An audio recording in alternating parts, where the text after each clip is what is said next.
Fab. Great. Okay. All right. I'm just going to kick off by saying, just as with each of our events, we want to ensure that we create a space where everyone feels safe and comfortable to share. With that being said, we won't tolerate any kind of offensive language or comments made towards anyone this evening. So please just be respectful to all of our speakers and all of our guests that are joining this evening. We do have a bit of a full agenda for AGM this evening. We'll kick off with some updates from members. Then we have an update on City Leap from James Sterling, who is here. Yes, he is. And then an update from Ben Director Paul Fair, who will give an update on the Community Energy Propagator. And then we'll have some opportunities to break out into some smaller groups, come up with some questions for both James and Paul, and then feed those back and kind of discuss them collectively as a group. And then we'll move on to some updates from the Ben team, and then some of the standard AGM items, and then we'll wrap up for today. So I will start off by going on to the first item, which is members' updates. So let's get started with, I guess, some updates from the members. Please do try to keep them to 2 to 3 minutes if possible. We'll be trying to keep to time to ensure everyone has the opportunity to share an update with the group today. But additionally, also, please don't forget to complete the members priority form, which will be popped into the chat, just so we can capture what your organization's priorities are kind of come the end of this year, and kind of identify where there are opportunities for Ben and other members to be able to support some of the work that you're doing. So I will kick off. Who can I select to go first? Or is there someone that wants to go first? Shall I? Rachel, do you want to start with the Eastside Community Trust one? Oh, sorry. Good. I was going to say, I'm happy to start from Bristol Energy Co-op. Oh, there you go. Yeah, fab. Hi, everyone. I'm Paul Chandler, Head of Operations at Bristol Energy Co-op. As you may have heard, we have been working on what we think is the largest community rooftop installation in the UK, which is 1 megawatt. That's at Bottle Yard Studios. That's just been switched on last week, and that's 2,400 panels. We're still really busy developing lots of other rooftop solar panel sites across Bristol, particularly for small businesses, social enterprises, community groups. Talking to quite a lot of schools and lots of different projects in the pipeline at the moment. Other news is we've been awarded a grant from the West of England Combined Authority for £500,000. That is specifically for our PV development. That's going to cover some of our wages for development, but most of it is for capital. That is to enable some of the projects that wouldn't have otherwise been viable, e.g. they're too small or not enough electricity gets used in the premises, to become viable. So that's really exciting and kind of helps us develop more and more schemes over the next couple of years. And on that note, as we bring projects forward, we'll be raising more funds. So I suspect there'll be a new share offer sometime next year. And when there is, we'd love it if you could share it with anyone you know and your members. And finally, as part of this big expansion, we're currently recruiting, or will shortly be putting out job adverts before Christmas. We're looking for a part-time finance director. That's someone with a lot of experience, ideally a qualified accountant. A comms manager, with social media and external comms, internal comms, just liaising with lots of other parties. And finally, we're going to be recruiting for a CEO to drive the strategy of the whole organisation. So look out for those. They'll be in our newsletter. If you don't get our newsletter, then get in touch and we can add you. That's all for me. Thanks for listening. Awesome. Thank you, Paul. I think we've got another update we've got one from Cheese, the Cheese Project. I don't know who is doing that. Hi there. I just unmuted myself. Apologies. Well, good to be here. I hope we compete with the football. And well, we had a very warm autumn, and so we've only just started surveying. But we are surveying now. We're catching up with a backlog dating from before COVID, and we're getting a lot of inquiries in for surveys. And we really encourage people to apply for those if they want to save money, keep warm, and do something for the planet. The bigger news is that First Thermal Limited, which is going to franchise the cheese project UK-wide, is actually having its official launch on the 12th of December at Future Leap. And we're getting our new website live on the 6th of December, which is going to include automated booking and lots of other gizmos that will be a vast improvement on our current website. So there's a lot happening at Cheese at the moment, where First Thermal is in the process of taking on its first 2 franchisees. I'm delighted to say that's in addition to Cheese, which is becoming the prototype franchise, and indeed the workshop where we can develop things. And our new camera is working very successfully, entirely developed by us. We've got a new blower door system and new training, which has been used for the first time, most of it online. We've taken on 4 new surveyors this season. The last thing I'd like to draw your attention to, if I can share a link, is that we have a crowdfunder going. I'll put it in the chat box, is probably the simplest thing to do. And that is those people who are in a happy enough position not to need the rebate they're getting from the government. If they give us just 10% of it, if we can get 400 people to do that, we can provide 60 free surveys for the fuel poor. So please, put that out to your contacts, social media contacts and so on. Be very grateful, because that's a great way of getting that money used in the way that it was supposed to be used rather than helping those who are well off. So thank you. Awesome. Thank you, Mike. I think the other update was from Eastside Community Trust. Is that right? Yes. Yeah. So Emily has sent her apology. She couldn't be here this evening, but she sent an email. So I'll just read that out on her behalf. 1 second, I'll grab that. So she says, Eastside Community Trust has launched their Community Climate Action Demonstrator Project, Eastside People Power, with a focus on home and community building energy retrofit in Easton and Lawrence Hill. They'll be working with local residents, community organisations and Bristol Energy Network over the next 3 years on a range of activities, including a warm-up, skill-up training programme, developing local resilience hubs, hat tip to Iris from Cheese, and local climate leadership. They will also be developing comms and storytelling around retrofit and energy saving, highlighting actions everyday people from all kinds of backgrounds are taking, and tailored to inspire and to give people the information they need to take action on their own buildings. The response to energy help desk sessions with Rachel at Easton Community Centre Welcome Hub has been really positive so far, as well as engagement with community buildings with support from Dave, Mohammed and Robert. Mohammed's our intern at the moment. Works are also underway with support from Ben to improve the energy efficiency of Easton Community Centre and Felix Road Adventure Playground, with plenty of updates and sharing the learning that comes with it in the new year. So that was from Emily at Eastside Community Trust. Awesome. Thank you.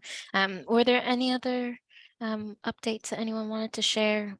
Also, just a reminder that we've got the form in the comment section in the chat for just a complete kind of member priority. So just a reminder. But is there anyone else that wanted to share? You like an update? Yeah, sure. Thank you. On the Ambition Community Energy.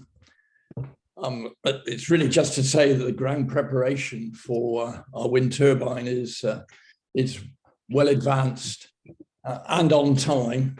The critical piling for the wind turbine is complete, and we're now working on building the foundations for the crane pad, for the crane necessary to erect the turbine. The electrical connection works are also proceeding in parallel. We have a visit from the parliamentary group from a parliamentary group which is being led by Sangam Debonair on Friday, which is interesting, and it sort of helps cast a light on the current dispute in the Conservative Party between easing the restrictions on onshore wind. But we've just got to watch that with anticipation, I think. We've got discussions to find an off-taker for the power that we'll generate. A well-advanced a shortlist has been created of interested parties, and will be shortly moving to request their full and final offers. The turbine will actually be being erected, or be arriving and being erected at the end of January, beginning of February, and should be commissioned and ready for commercial operation in May. We've just got to continue staying on schedule, but things look pretty good at the moment. Right. That's awesome. Thank you, Roger. Were there any other updates from the group today? Anyone else that wanted to share anything before we move on to the next agenda item? I'm gonna say that as a no. But just as a reminder, again, my last peel is just to complete the priorities form, just as a reminder, if you're not able to kind of add any updates at the moment. But we'll move on to the next item on the agenda, which is City Leap. So I'm going to invite James Sterling, Communications, Engagement and Partnership Manager in the Energy Service, to the virtual stage to give us an update on City Leap. Hello, James. Thank you very much. Hi. Hello. Aisha, good to see you and good to see everyone else. I've got quite a fairly lengthy update actually to give you on City Leap. So we've been essentially, actually Aisha, I need your permission to share my screen if that's all right. We're in the midst of awaiting a cabinet decision, which is happening next Tuesday. So much of this presentation, just as a huge caveat, is subject to cabinet approval next Tuesday. So I'm not going to say that throughout the entire presentation that it once. I won't say it again. But I'm really, really pleased to be able to share some of this information with you today. Published a great many documents yesterday, and this is the first time I've actually shared this in an open forum. So yeah, so this is very exciting. So I'm going to start with a brief kind of recap of City Leap. Can everyone see my screen? Yeah. Yes. Nothing. This is good. A very brief recap for anyone that hasn't heard of City Leap.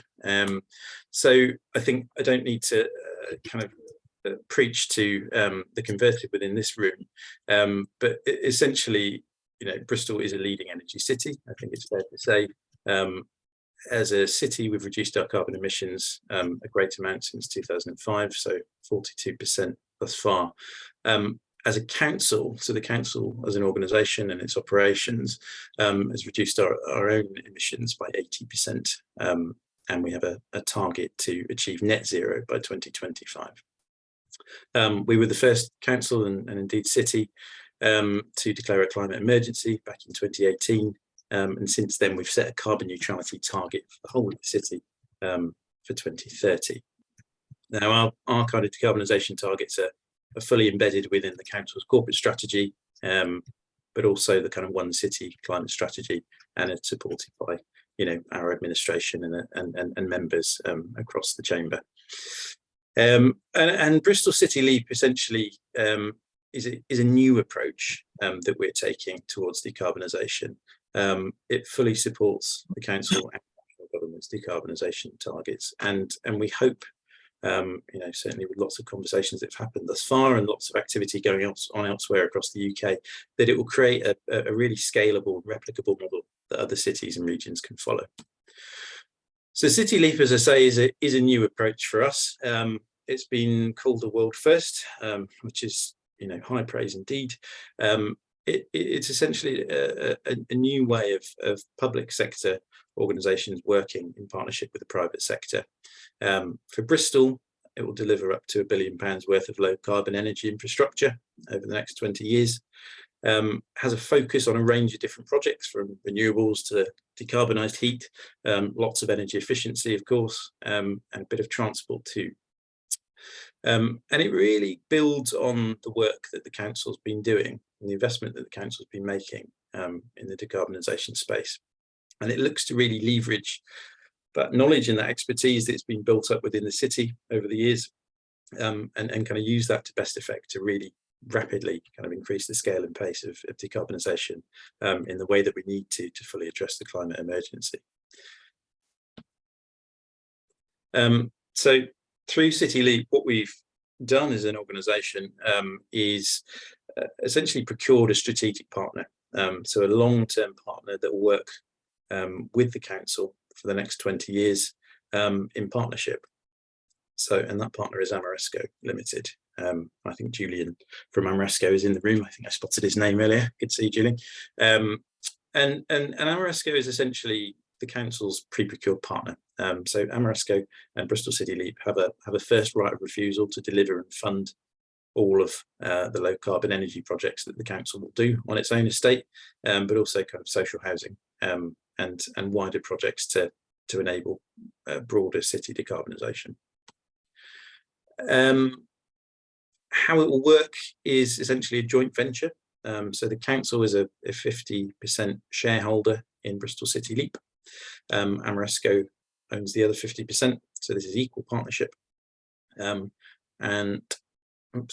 Ameresco also has an essential subcontractor involved, which is Vattenfall Heat UK, which is Vattenfall is a Swedish state-owned energy organisation. And Vattenfall are really there to help support our efforts on the heat network in particular. That's very much their specialism.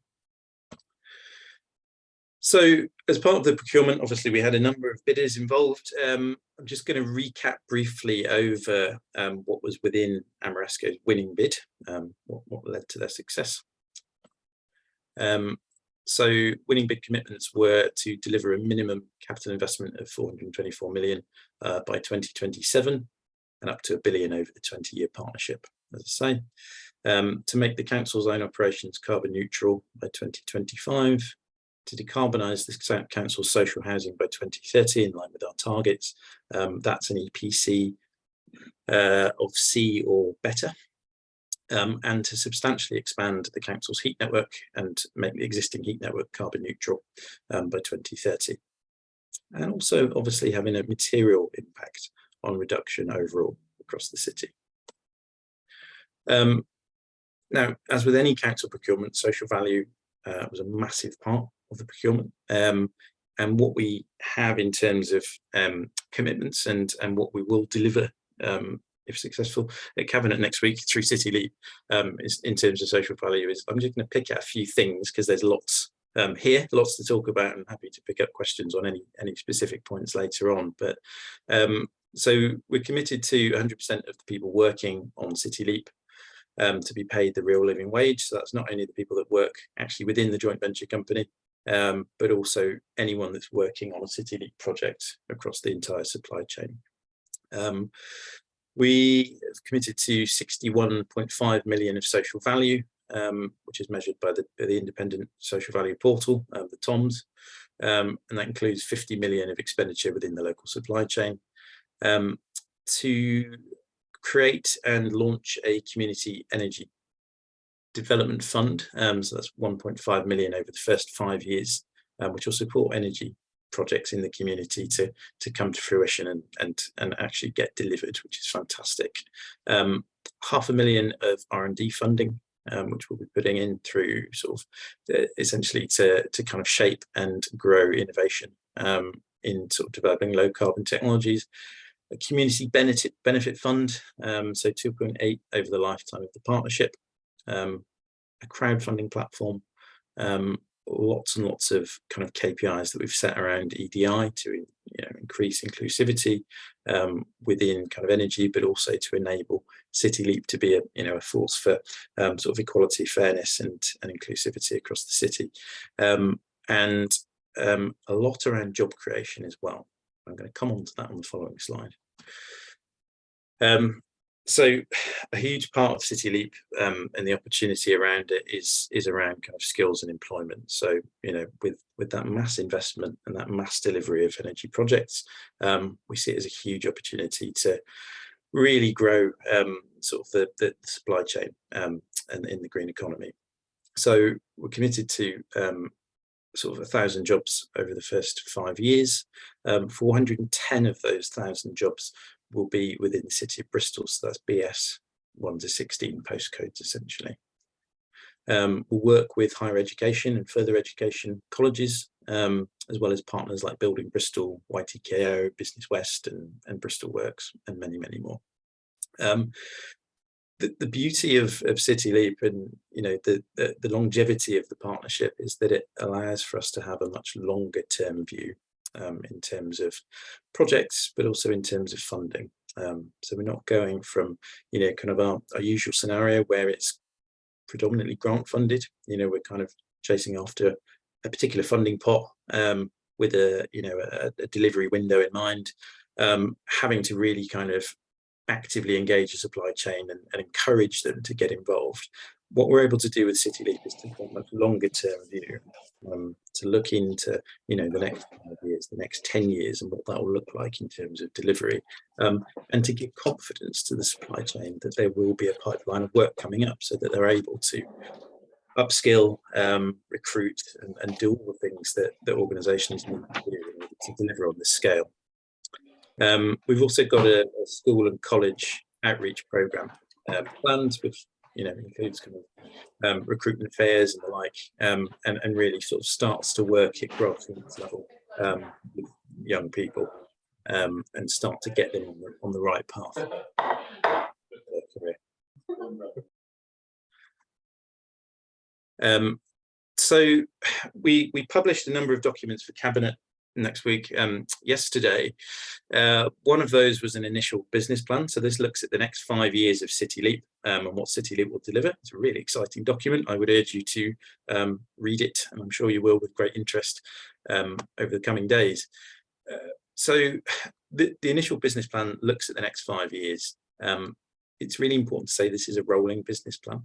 So it is iterative. It will be reviewed, consulted on, updated, and republished annually, so that we can not only kind of see the progress that's been made through City Leap, but also make those kind of incremental changes based on conversations with community energy groups and the business sector and the supply chain, to make sure that future iterations are taking into account the full breadth of opportunities. What this rather sort of digity table shows it is essentially kind of what Ameresco put into their bid. So that'll be your first column there, and that's contractual. What we've been doing over the last 4 or 5 months is working with new information to look at the bid commitments and look at new opportunities that have come on stream for City Leap, and that's what the numbers that you'll see in the middle column there. So that's the initial business plan forecast. As you'll see, all the numbers on the right are very green. So this shows that contractual commitments are fantastic, but we actually through City Leap over the next 5 years would expect to really kind of knock those numbers out of the park and over deliver, which is a great thing to see. I'm not going to go through all of this detail because I'm quite conscious of time, and I'm sure you've got lots of other things on your agenda and lots of questions that you want to throw at me at the end of this. But I think this slide is really important. City Leap at its heart is a decarbonisation initiative. We're looking at taking a meaningful step further down the road to decarbonising the city. So our commitment here within the bid and what is, is contractual, is 140,000 sort of tons. We do again expect to, as per the previous slide, exceed that target. And we do that through a great deal of retrofit in the built environment, targeting energy efficiency and decarbonisation measures in what we'd kind of term poorly insulated buildings across the city, and importantly, kind of connecting, where possible, the heat network to existing buildings and new developments as they come online.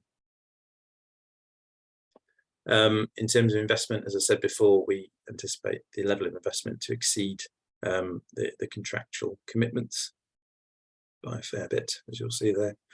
In the early stages, we will focus on the council and the council's operational buildings to hit that 2025 target, which is really not that far off now. But also kind of looking at sort of kind of completing decarbonisation programs across sort of the social housing as well. So getting as much social housing decarbonised as possible, improving the comfort and the energy efficiency of those homes for our residents and the council's tenants. And in terms of technology, this is a breakdown of investment by the various types of technology. So you'll see that sort of in the early stages, kind of heat pumps and sort of renewables, play a fair role and continue to do so over time. That kind of seeing that graph going in that direction is a really beautiful thing. Actually, we've been, working on City Leap for a number of years now, and actually getting to this point where, we're starting to get into delivery mode is fantastic and fills me with a great deal of excitement. And in terms of kind of heat network projects as well, we've got a sort of a map there and a graph below which shows kind of annual heat demand for the various areas. It's quite complicated, but essentially the map shows the areas of future heat network development over time. So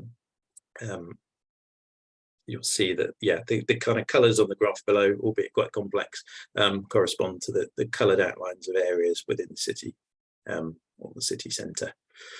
And our plan for heat networks will really kind of focus on providing good customer service to existing customers, so that 1,000+ people that are already connected to Bristol's heat network, but all those new customers that come on board as well in the coming years.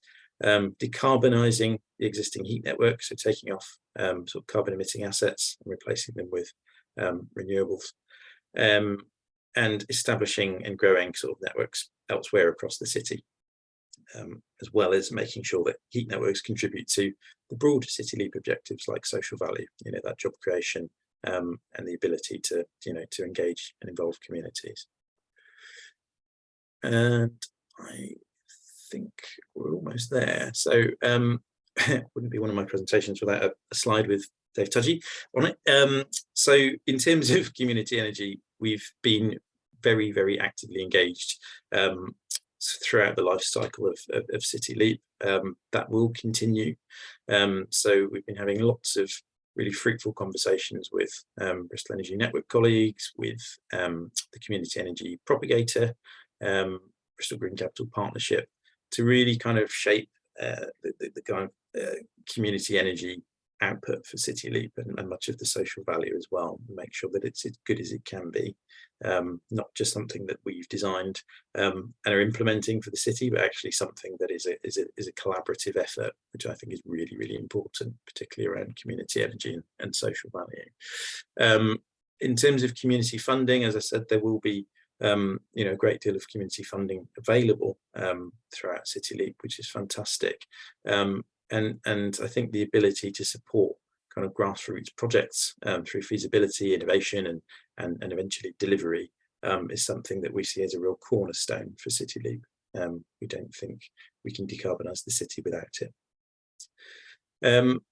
And I think going forward as well, from a sort of, I guess, democratisation perspective, we've got a number of mechanisms that will bring into effect and be announcing in full next year, around kind of community-led input. So, you know, kind of setting up a community forum to feed in and advise on projects, as well as a specific panel of community involved experts to look at the heat network projects going forward, and to, you know, to ensure that we're doing that in the best way possible and engaging communities to the full extent.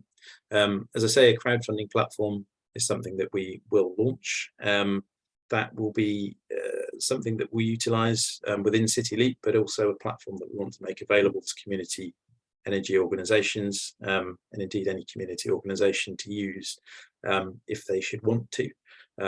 We would really hope that that would be something really beneficial, particularly for perhaps smaller organisations that haven't dipped their toe into crowdfunding in the past, but would like to do so to get projects funded going forward. And then really importantly, I think, is from my perspective, an open door policy. So we have an open door approach, really, in terms of supporting community organisations. We'd like to, you know, have an open dialogue with any organisation in the future that has an idea for a project, or would like to feed in opportunities around how they may work with City Leap going forward. So I think it's fair to say the door is always open. And, you know, much of the conversations to date have been done through sort of groups and networks, but we're kind of really going to start to open that up in the new year, I think, to individual organisations, and yeah, continue that conversation. And then finally, I'm just going to end on a quick kind of timeline slide. So, as I said, we published the papers yesterday. We have a cabinet meeting on the 6th, so next Tuesday, where the decision will be made. If approved, I did say it once, City Leap will essentially launch in early January as a joint venture company, and then we'll have an awareness raising and launch campaign, which will be kicking off in sort of February, March next year. So much more information to come at that stage, and indeed in between. So yeah, that brings us to the end of my slides. Thank you very much for listening so intently, and yeah, get your questions ready. I'm really interested to hear what thoughts around the room are. I might regret saying that, but yeah. Thanks, good to see you all. Thank you, James. Thank you. I think we were supposed to have Paul, but I think Paul has a prior engagement, so he's running a bit late. My computer's frozen, so sorry. What we'll do, regardless, we'll still break everyone out into breakout rooms, have an opportunity to kind of come up with some questions collectively as a group, and then we'll come back and feed our questions back to James at that point. So we'll give the groups 20, 15, 20. Yeah. You're going to do 15 minutes. 15. Okay. We'll give the groups 15 minutes to kind of chat about kind of what you saw in James' presentation and any questions that kind of come from it, and then we'll come back collectively as a group to fire them off at James. Okay, bear with me. I'm just assigning some groups here, so they should open. Oh, yeah.